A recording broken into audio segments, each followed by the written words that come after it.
Peace and blessings, brothers and sisters. I pray all is well with you and that Yah is blessing your life. I'm back. I want to continue this topic of Yah's protection while outside.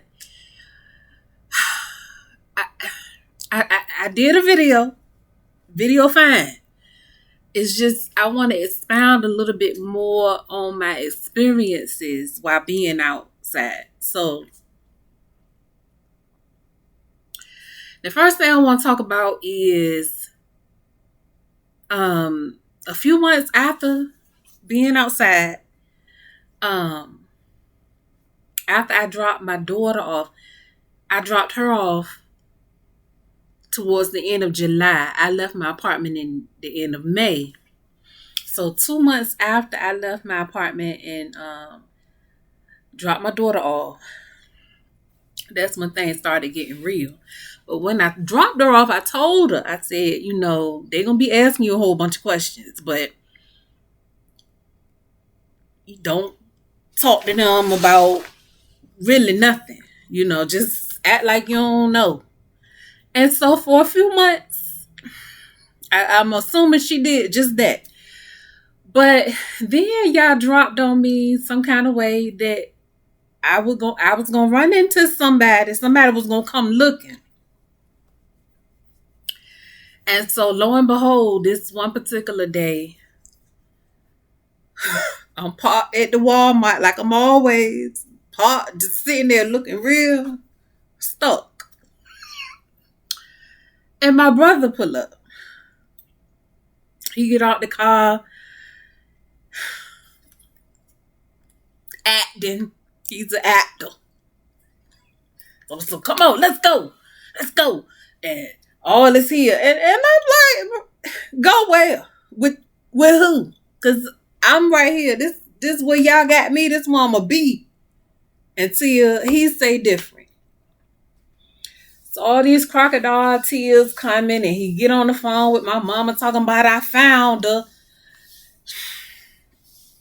He hand me the phone or put the phone up to my ear rather, because I wasn't reaching for no phone. I wasn't trying to talk. I wasn't trying to do anything.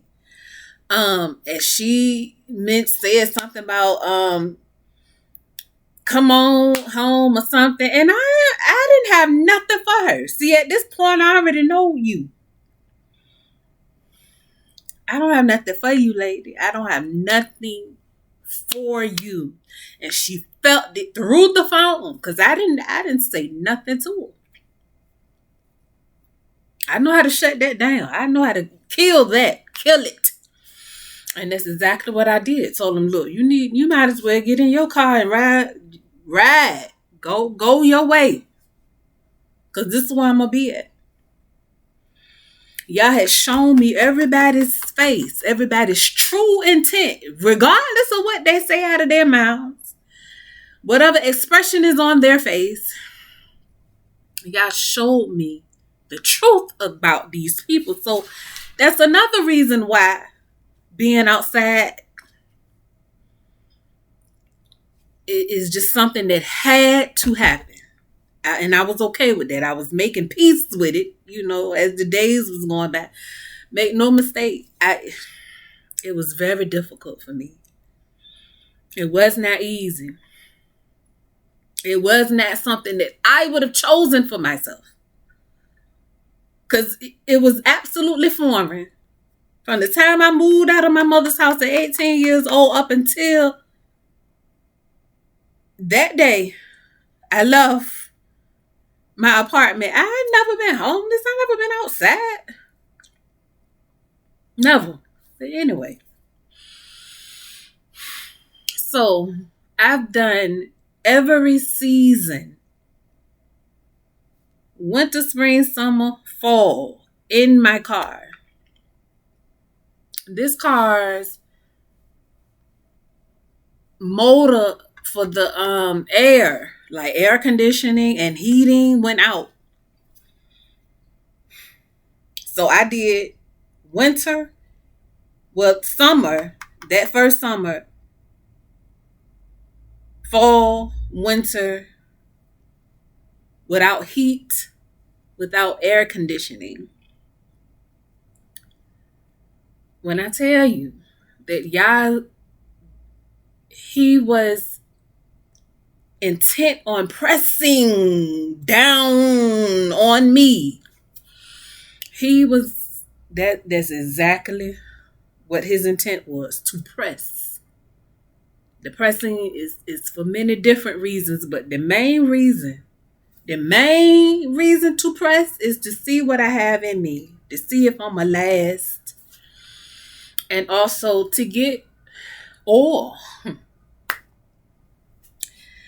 You want grape juice, you gotta crush some grapes. You want olive oil, you gotta crush some olives. You want apple juice, you gotta crush some apples. Anyway, dealt with that. There was the issue of bathing. So if I didn't have a hotel room to be able to take a shower, those first few months, I was okay, I'd spend the night at Walmart, and during the day, if I wasn't at the beach, which I stopped going to the beach because it takes a little bit more gas to get to the beach than anywhere else in the city. So I started going to this public park that I grew up going to when I was a little girl, right down the street from an old neighborhood. Started going to the park. The public park got public restrooms. And so I would go in there first thing in the morning when they first open, when the man, Mr. Pete, come and open up the men's and the ladies' bathroom. I'm right there because I got my bag with my hygiene stuff in it and the change of clothes, this and that. And, go in there first thing in the morning. Ain't nobody else out there. Go in there and wash up in the sink. And I did that Monday. But they were every day of the week, they were open. He would come and open up the restrooms. But from November, the last day of November to the last day of March, they're closed. They're closed for the winter months. So I did that up until they were closed. But then right around the corner from the public restrooms, it is a library. I went to that library as a child, went in there and talked to the lady who is the manager. Real nice lady, Miss Lily. Real nice, sweet.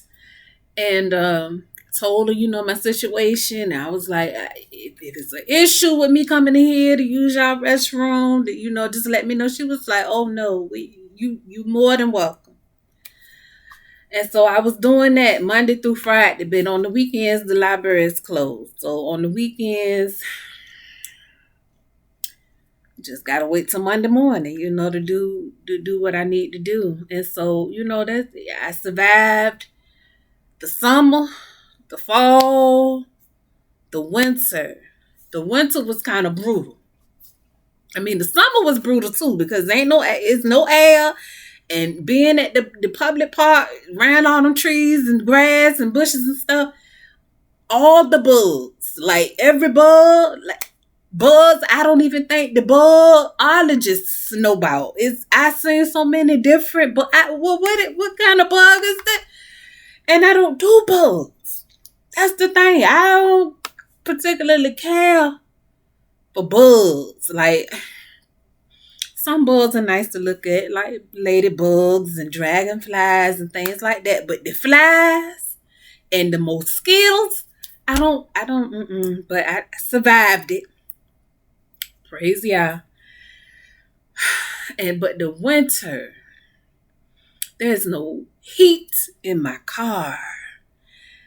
And although other parts of the country was getting like single digit temperatures, the winter here wasn't that bad. Make no mistake, it was very cold. I think I had 5 blankets. 5 blankets I got up under every night. Every night. And the issue with the restroom. The public bathrooms closed at sunset. The park closed. You can't go in the park after sun go down. The library closed at 6. 6 o'clock, around about 5:30, 6 o'clock. That was the last time I was able to use the restroom at the library. After that, from 6 to maybe 7 o'clock in the morning, I had to find somewhere to use the ladies' room. And 9 times out of 10, it would be the grocery store up the street, the Food Line, because they were closer. Or I would have to go to the gas station, the Wawa gas station, which was a little further.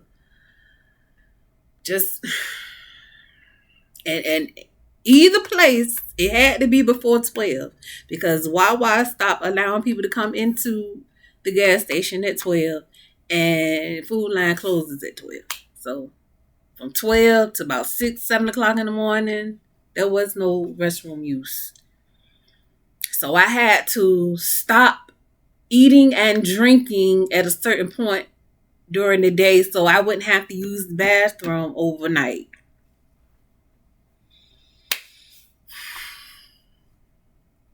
I'm just rattling off some stuff that I experienced. It's very uncomfortable. It's not something that you could prepare yourself for if you've never had to do it, So it's like I have went through a lot of changes. But these changes also changes your way of thinking, and it changes something internally within you. It lets you, it allows you to see the fragility of life. The way it's set up, how you work and you pay bills and you pay your rent and you pay your taxes, this, that, and other, the regular, what most people are used to. But when you get tossed out of that or snatched out of that, it do something to you.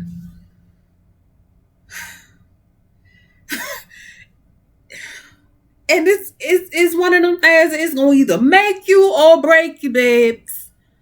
And I'm by myself. Ain't nobody with me. It's just me and y'all. And y'all is showing me. Y'all is keeping me. Because it's like I could feel myself wanting to snap. But yeah, it's like holding me steady. One particular time, my daughter was still with me at this point. As a lady, when it's that time of the month, you must be by a restroom. I don't know how other women do it who aren't by restrooms, but me, I got to be by a restroom. I got to keep myself. This particular cycle that came was the heaviest I've ever. I thought something was wrong. The way that flow was, it was a lot. It was so much. I thought something was wrong. I had never seen a flow like that before.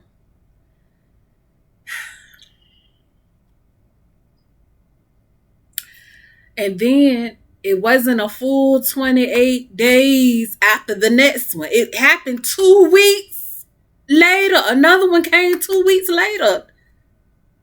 It happened 3 times. Every 2 weeks. It was a cycle, and they were all heavy. I'm talking about. But y'all let me understand. That was warfare. That was some sort of spiritual warfare, some sort of witchcraft to make being outside and not being accustomed to the conditions to make me want to run back to what was comfortable or normal. That was to apply more pressure than necessary.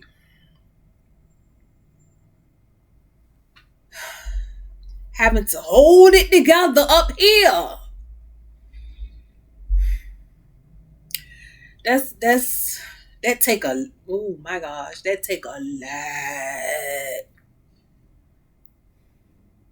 And I'm having to go to public restrooms to not only, keep myself clean and dispose of things properly. It's like you on display. You on display for the world to see. Like, I ran into somebody that used to work at that gas station. We went to school together. And she would always see me there. And that's abnormal. You might see somebody come in there periodically to buy gas, get something to eat, get something to drink. But she saw me there every day, every morning, every afternoon, every evening. And she just asked me one day and was like, "You live around here somewhere?" And I had to tell her, "No, babe, I'm in my car. I'm in the Walmart parking lot." And I could tell that she was just like, "What?" Then she asked me about my people, because your mama still alive? Your brothers, what? I had to tell her, I don't deal with them. Because she was trying to figure it out, like, you outside. You. Me. And your people know you out. Yeah.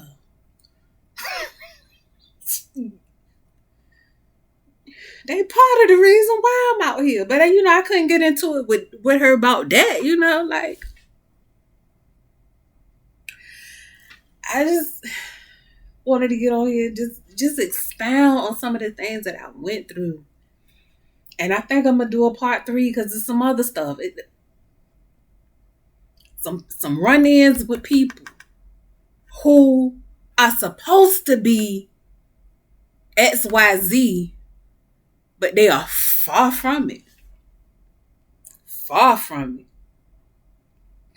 Some people that I'm pretty sure were witches and warlocks. Yah has put me in certain situations where I'm 100% positive he was testing these people. He was using me to test them, but it was also a test for me to see how I'm gonna react, how I'm gonna maneuver. Yah did not. He has not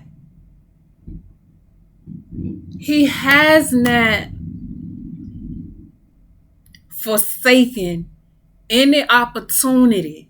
He has capitalized on every opportunity to do what he desires to do in me and through me.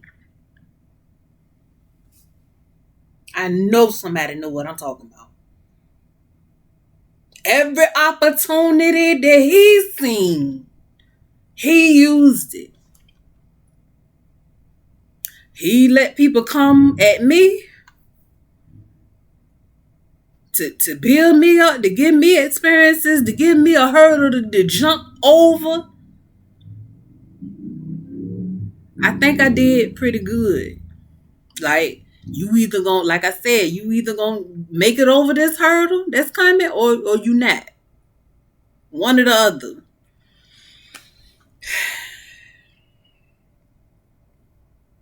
If it had not been for y'all, baby, I'd be taking my dirt now.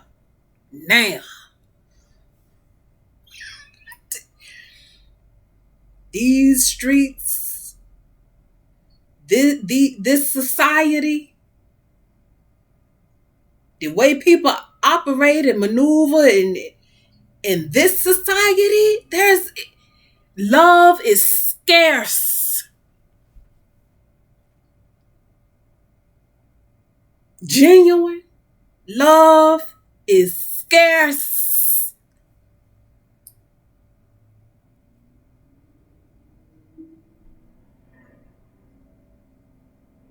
But anyway, that's my video today. With my second part of the video. I shall be back, y'all willing, discussing a few more things. I might have to write some stuff down because I don't want to be on here rambling. That's the last thing I want to do. Waste my time, waste other people's time. That's not what I'm here for. But I do want to share. I want to share. I want to put some stuff out there that if you haven't gone through this testing yet with y'all, some things you might want to know about. And if you have, if you currently are now, or if you already have and you done came out on the other side, I'm sure it's some things you can relate to. Because like I said, the Most High Yah does not miss an opportunity. He capitalizes on it all. And ain't nothing off the table. He gonna put you through. He gonna put you through. Just so you can see. Because he already know what's in you. This is for you to see what's in you. All right. So peace and blessings. And I shall see you in the next video. Y'all willing. Peace and shalom.